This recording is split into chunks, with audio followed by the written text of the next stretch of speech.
बहुत प्राचीन काल की बात है, जब देवताओं और असुरों के बीच निरंतर युद्ध चल रहा था। इस संघर्ष में धीरे धीरे देवता कमजोर पड़ने लगे और उनकी शक्तियां क्षीण हो गईं। चिंतित होकर सभी देवता भगवान विष्णु की शरण में पहुँचे और उनसे इस समस्या का समाधान पूछा। भगवान विष्णु ने उन्हें एक उपाय बताया। यदि क्षीर सागर का समुद्र मंथन किया जाए तो उसमें से अमृत निकलेगा, जिसे पीकर देवता पुनः शक्तिशाली और अमर हो सकते हैं। भगवान विष्णु के सुझाव के अनुसार देवताओं ने असुरों के साथ मिलकर समुद्र मंथन करने का निश्चय किया। इस महान कार्य के लिए मंदराचल पर्वत को मथनी बनाया गया और वासुकी नाग को रस्सी के रूप में उपयोग किया गया। जब मंथन प्रारंभ हुआ तो पूरा सागर हिलने लगा और धीरे धीरे उसमें से अनेक अद्भुत रत्न और दिव्य वस्तुएं प्रकट होने लगी।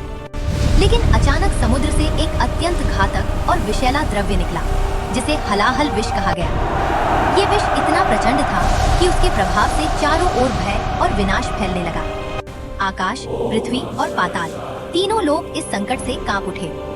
देवता और असुर दोनों ही घबरा गए और उन्हें कोई उपाय नहीं सूझा। तब सभी ने मिलकर भगवान शिव की शरण ली। जब भगवान शिव को इस स्थिति के बारे में बताया गया तो उन्होंने बिना किसी स्वार्थ के संसार की रक्षा करने का संकल्प लिया। उन्होंने उस भयंकर हलाहल विष को अपने हाथों में उठाया और बिना किसी भय के उसे पी लिया। किंतु वो विष इतना घातक था कि यदि वो उनके शरीर में फैल जाता तो संपूर्ण ब्रह्मांड का संतुलन बिगड़ सकता था। तभी माता पार्वती ने अपनी दिव्य शक्ति से तुरंत शिवजी के कंठ को पकड़ लिया ताकि विष उनके गले से नीचे न जा सके। इस प्रकार वो विष उनके कंठ में ही रुक गया। विष के प्रभाव से शिवजी का कंठ नीला पड़ गया और तभी से वे नीलकंठ महादेव के नाम से प्रसिद्ध हो गए। उनकी इस महान त्याग और करुणा से समस्त संसार विनाश से बच गया।